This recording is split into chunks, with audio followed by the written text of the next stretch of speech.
আসসালামু আলাইকুম। এই যে একটা পাঙ্কাশ মাছ আনছি, এই পাঙ্কাশ মাছটা আজকে আমি সুন্দর করে রেসিপি বানাবো। এই বড় পাতা দিয়ে আমি এভাবে পরিষ্কার করে ধুয়ে নিব। এই যে বড় পাতাতে ঘষা দিলে কত সুন্দর পরিষ্কার হয়ে যায়। এই যে এইভাবে পরিষ্কার করে ধুয়ে নিলাম মাছটা। এখন আমি সুন্দর করে কেটে নিব।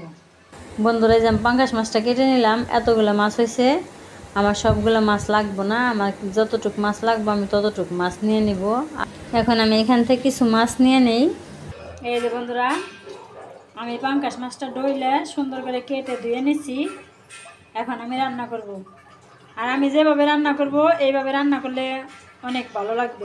এখন আমার যা যা মশলা লাগবে সবগুলো আমি এক এক করে দিয়ে দেব। মরিচ একটু বেশি করে। এখন আমি তেল দিয়ে ভালো করে মাখিয়ে নিব। পাঙ্কাশ মাছ আমার মতো এইভাবে রান্না করলে একটু গন্ধ আসবে না।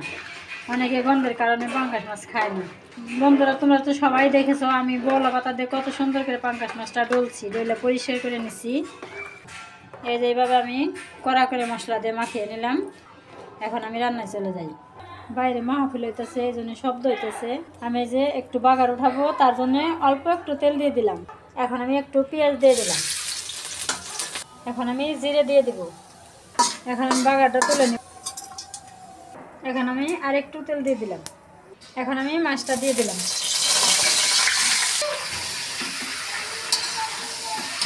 এই যে দেখো বন্ধুরা, কত সুন্দর আমি এইভাবে ছড়িয়ে দিয়ে দিয়ে কষিয়ে নিলাম।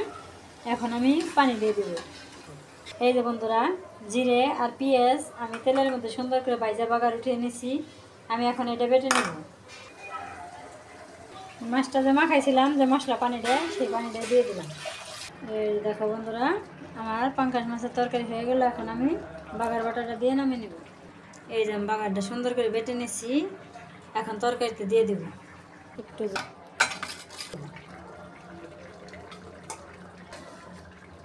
এখন আমার তরকারিটা হয়ে গেল। এখন আমি নামিয়ে নেব। এই যে বন্ধুরা, আমার পাঙ্কাশ মাছের তরকারি আমি নামিয়ে নিলাম।